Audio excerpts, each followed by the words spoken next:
Hello hello दोस्तों, कैसे हैं आप सब लोग। आप सब लोग स्वस्थ होंगे, मस्त होंगे। मैं भी एकदम बढ़िया हूँ।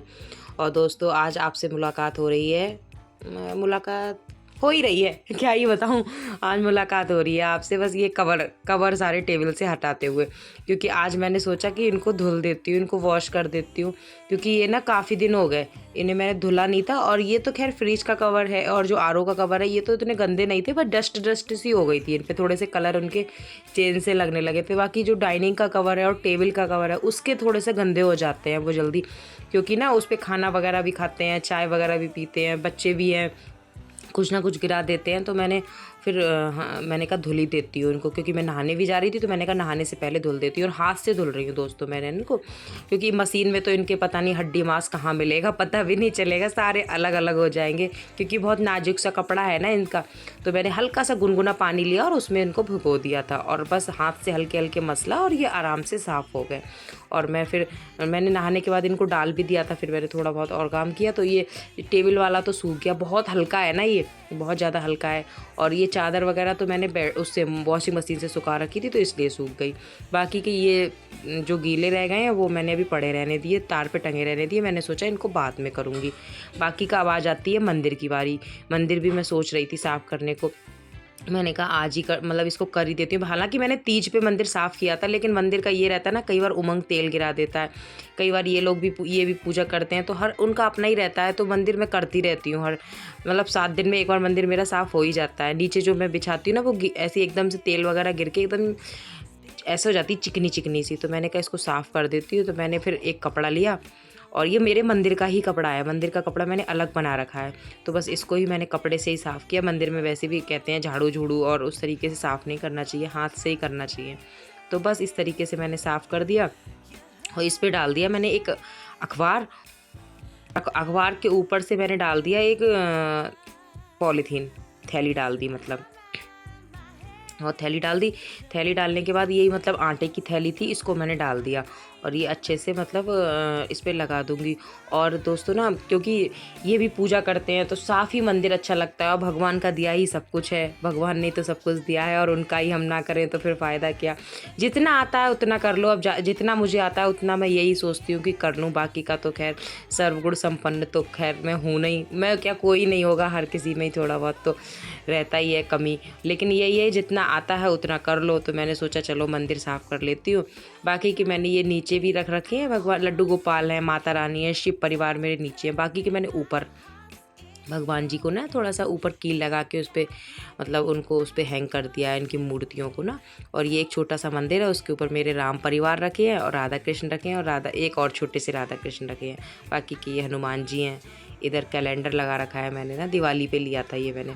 और इसी तरीके से मैंने सारा मंदिर अपना साफ़ कर दिया। और एकदम कोई भी चीज़ साफ़ करो ना तो इतनी अच्छी लगती है, एकदम कितना प्यारा लगने लगा ना मेरा मंदिर, और एकदम अच्छा लग रहा है। अब मैंने सोचा इसका जो मंदिर की एक अलमारी है ना, इस पर मैं मंदिर का ही सामान रखती हूँ सारा, जैसे रोली, चावल, तेल, रुई, बाकी जितना भी मंदिर की जो भी चीज़ें होती है तो वो मैं इसी पे रखती हूँ। तो उसका भी मैंने क्या किया कि उसका भी अखबार चेंज कर दिया, उसकी भी जो ऊपर पन्नी बिछा रखी थी वो चेंज कर दी, इस पर दूसरी पन्नी बिछा दूँगी, और एक नीचे नया अखबार बिछा दिया, क्योंकि इसका भी सारा सामान मैं अच्छे से सेट कर दूँगी।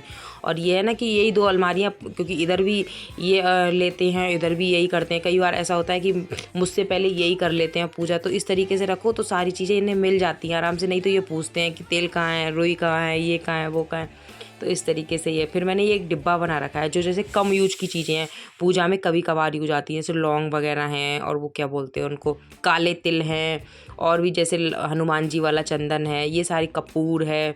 कपूर तो खैर मेरा डेली ही चाहिए होता है, लेकिन जो जैसे इकट्ठा मंगा लेती हूँ तो जो थोड़ा इसमें रख देती हूँ, थोड़ा ऊपर ही रखती हूँ। तो इस वजह से मैंने इनको सारों को ना एक डिब्बे में इसको अच्छे से रख दिया बंद करके। ये पूजा का ही सामान है। ये एक मैंने एक छोटी सी टोकरी बना रखी है, इस पर जो डेली की चीज़ें होती हैं वो रखती हूँ, क्योंकि वो आराम से इन्हें मिल जाती है। मैं तो खैर ढूंढ ही लेती हूँ, थोड़ा सा इन्हें दिक्कत होती है ना उत्कर्ष के पापा को, तो इनकी वजह से मैं सारा सामान इस तरीके से रखती हूँ कि ये भी पूजा वगैरह करें तो इन्हें कोई दिक्कत ना हो, आराम से सारी चीज़ें इन्हें मिल जाएँ। और ये पन्नी थी, चौकोस की थी पन्नी, ये देख ही रहे होंगे आप। तो इसको मैंने साफ़ कर दिया और इस पर ही मैं सारा सामान अच्छे से सेट कर दूँगी। जो ये सब देसी घी, लाल चंदन है, चावल हैं और भोग के मिश्री वगैरह है, ये सारा सामान मैं ना ऊपर ही रखती हूँ, क्योंकि इसे डिब्बे में बंद करके रखो तो कई बार फिर आलस भी आता है। कई बार मैं तो चलो निकाल लेगी, फिर ये नहीं निकालते हैं, ये ऐसे ही कर लेते हैं। फिर मैंने तभी पहले मैं इस सब सामान को भी बड़े डिब्बे में रखती थी बंद करके, फिर ये नहीं निकालते थे, ये ऐसे ही पूजा कर लेते थे। तब मैंने सोचा कि ऐसे खुले में रखो तो इन्हें भी आसानी होगी निकालने में, तब से मैं फिर ऐसे रखने लगी एक टोकरी में। और ये माचिस है, माचिस का भी छोटे सा मैंने ये बास्केट ले रखी है, इसमें ही सारी माचिस रहती है। और ये कॉलिन की शीशी मैं दिखा रही थी, ये कॉलिन की शीशी थी मेरे पास, ये खाली हो गई थी तो मैंने ना इसमें गंगा जल भर दिया। इससे क्या होता है कि गंगा जल आराम से भगवान जी वगैरह पे भी लगा दो, छिड़क दो, घर में भी लगा दो, आराम से रहता है, कोई दिक्कत नहीं होती। भाई कई बार वैसे गिर जाता है और मतलब वैसे तो गंगा जल गिरना भी नहीं चाहिए, तो इस तरीके से मैंने इसमें ही रख लिया। और ये मुझे ना एक मेरी बुआ जी हैं, सबसे बड़ी बुआ जी हैं, तिलहर में रहती हैं, उन्होंने मुझे इसका सजेशन दिया था एक बार कि तुम ना गंगा जल ऐसे इसमें करके रख लिया करो तो आराम से इसमें सारा अच्छे से कोई दिक्कत नहीं होगी। और मुझे ये सजेशन उनका बहुत अच्छा लगा। तब जब मेरे पास कॉलिन की शीशी खाली हुई थी ना, तब मैंने यही किया था। एक तो फिर 2 हुई थी, एक तो ये फिर ऑफिस में भी ले गए थे, इनकी भी समझ में आ गई, बोले ऑफिस में ये टेबल वगैरह होती है, चेयर, तो इसमें पानी भर लो और पानी से साफ़ कर लो। तो एक ये ले गए थे ऑफिस में, फिर दूसरी जब खाली हुई तो मैंने ये गंगा जल भर के रख लिया। बाकी के मेरे टेबल के कवर तो सूख ही गए थे, तो पूजा वगैरह मैंने कर ली, मंदिर वगैरह मेरा साफ हो गया। तो मैंने कहा अब सबसे पहले इन टेबल के कवर वगैरह लगाती हूँ, उसके बाद फिर बनाना है मुझे खाना। अभी मैंने खाना भी नहीं बनाया है। और उसके बाद ये देखो अभी साफ़ होके कितना अच्छा लग रहा है। ये तो बहुत गंदा निकला था ये वाला कवर तो ना, क्योंकि सबसे ज़्यादा यही गंदा हुआ था, बहुत एकदम अजीब सा ही लगने लगा था, ये बहुत गंदा गंदा सा कलर ही चेंज हो गया था इसका। अब एकदम साफ़ होके बहुत प्यारा लगने लगा। अब इसका जो भी सामान है टेबल का वो इस पर लगा दूँगी। अभी तो खैर इस पर कम सामान है, लेकिन शाम तक ये भर जाएगी, इस चीज़ की कोई चिंता की बात नहीं है, शाम तक ये बिल्कुल भर जाएगी। और सुबह को फिर मुझे फिर से खाली करनी पड़ेगी। खैर ये तो मजाक हो गई। और ये देखिए फ्रिज का कवर है, और ये फ्रिज का ऊपर जैसे फ्रिज के फुल कवर भी आते हैं, लेकिन मुझे ना फुल कवर फ्रिज के अच्छे नहीं लगते हैं।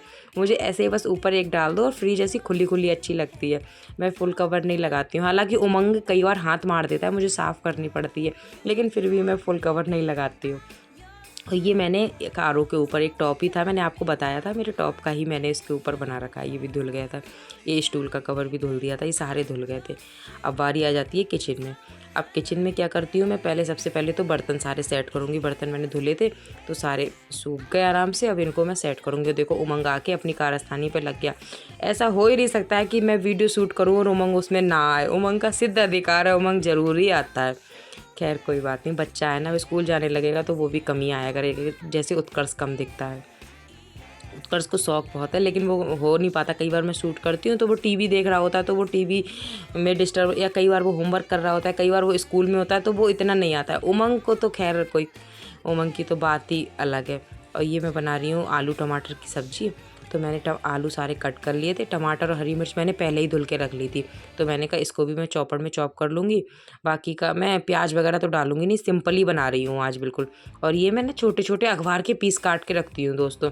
इन अखबारों के पीसों से क्या होता है, जो भी सब्ज़ी कट वगैरह करो ना तो वो गंदा नहीं होता है, स्लैब गंदा नहीं होता है, आराम से इस पर सारी कट करके कर लो और अखबार उठाओ और फेंक दो डस्टबिन में। तो मैं इसी तरीके से करती हूँ, मैं छोटे छोटे पीस काट के रख लेती हूँ। और ये बस सब्ज़ी, टमाटर मेरे चॉप हो गए, हरी मिर्च मैं काट लूँगी। और ये मेरे किचन की ही छोटी सी कैंची है, मतलब सीज़र, ये ना मैंने किचन की ही बना रखी है। इससे मैं किचन की चीज़ें, मतलब हरी मिर्च वगैरह है या फिर कोई मतलब पैकेट वगैरह, उन्हीं को कट करती हूँ। बाहर की कैंची मेरी अलग है। और ये बस कढ़ाई में तेल दे दिया, सिंपल ही बना रही हूँ बिल्कुल सिंपल तरीके से। और बस मैंने साबित धनिया दिया, मैं साबित धनिया दे के ही टमाटर आलू बनाती हूँ। जीरा भी देते हैं कुछ लोग, जीरा का भी टेस्टी लगता है, लेकिन मेरे यहाँ साबित धनिया मुझे ज़्यादा पसंद है और मेरे हस्बैंड को भी ज़्यादा पसंद है। हम लोग साबित धनिया के ज़्यादा पसंद करते हैं तड़का ना। तो इस तरीके से और जो टमाटर थे उन्हीं में मैंने सारे मसाले मिला दिए थे, तो बस वो मसाले सारे इसमें डाल दिए और हो गया लगभग ये, मतलब जो ग्रेवी थी वो तैयार होगी। प्याज वगैरह डालो तो ज़्यादा टाइम लगता है ग्रेवी को भुनने में, लेकिन अगर सिंपल बनाओ तो जल्दी हो जाती है। और आप सोच रहे होंगे आलू के इतने बड़े बड़े पीस क्यों कट कर रखे हैं। हाँ जी, मैंने ना आलू उबाले नहीं थे, मैं ऐसे ही बनाती हूँ, आलू उबाले नहीं। अब क्या करूँगी, जब ये सब्ज़ी बन जाएगी ना तो जो बड़े बड़े पीसेस है वो मैं चमची से इसी में मतलब मतलब टाइट हाथों से इसी में मैं इसको फोड़ दूँगी, इसी में मैश्ड कर दूँगी एकदम बढ़िया तरीके से। मैश्ड हो जाएंगे सारे तो एकदम सब्जी ना जो मतलब जो आलू टमाटर की सब्जी है वो एकदम से टेस्टी लगेगी और एकदम से ऐसी लगेगी सारी ना आलू और जो टमाटर सब एक आपस में मिल गए और लिपट से गए, और हमारी लैंग्वेज में बोलते हैं लिपट से गए। खैर कोई बात नहीं, आप लोग देख लेना थोड़ा, जो हमारी मतलब उधर की लैंग्वेज है वो कई बार मैं कोशिश करती हूँ वो आ ही जाती है। खैर कोई बात नहीं। तो ये अब मैं बना रही हूँ साथ में पनीर के पराठे।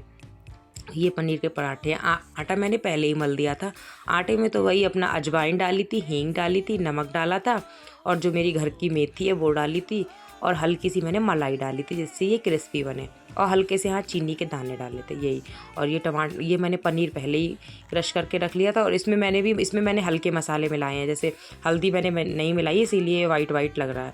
मैंने इसमें हरी मिर्च मिलाई है, लाल मिर्च मिलाई है, गरम मसाला मिलाया है, हींग मिलाई है, नमक मिलाया, इतनी चीज़ें मिलाई हैं मैंने पनीर में। बस इस तरीके से मैं इसको बना दूंगी। आप चाहो तो गोल भी बना सकते हो, गोल पराठे, लेकिन मैं पनीर के पराठे ज़्यादातर चौकोर बनाती हूँ, मुझे इसी तरीके से अच्छे लगते हैं। किसी तरीके से बना दो, टेस्ट तो वही आना है, बस शेप ही तो बदल गई है उनकी, बाकी तो टेस्ट तो वही आना है। और इस तरीके से बस मेरे पराठे बन जाएंगे सारे। और साथ में मैंने दही पहले ही उसको कर रखा था, दही मैंने साथ में दही हो जाएगा, दही में तड़का वड़का लगाऊंगी अच्छे से और टमाटर आलू की सब्ज़ी हो जाएगी और इसके पनीर के पराठे हो जाएंगे। बस यही हो जाएगा खाना। और पतिदेव कह रहे थे कुछ अच्छा सा बनाना, तो मैंने कहा चलो अच्छा सा फिर यही बनाती हूँ। और आप देख रहे होंगे पराठा आराम से फूला फूला बना है, मतलब वो तो करछली मार रही हूँ बार बार इसलिए ऐसा लग रहा है कि कम फूला है, लेकिन पराठा फूला था अच्छी तरीके से, काफ़ी फूल गया था। और मैं कम ही तेल लगा लगा के बना रही हूँ क्योंकि ऊपर से ना मुझे बटर लगाना है।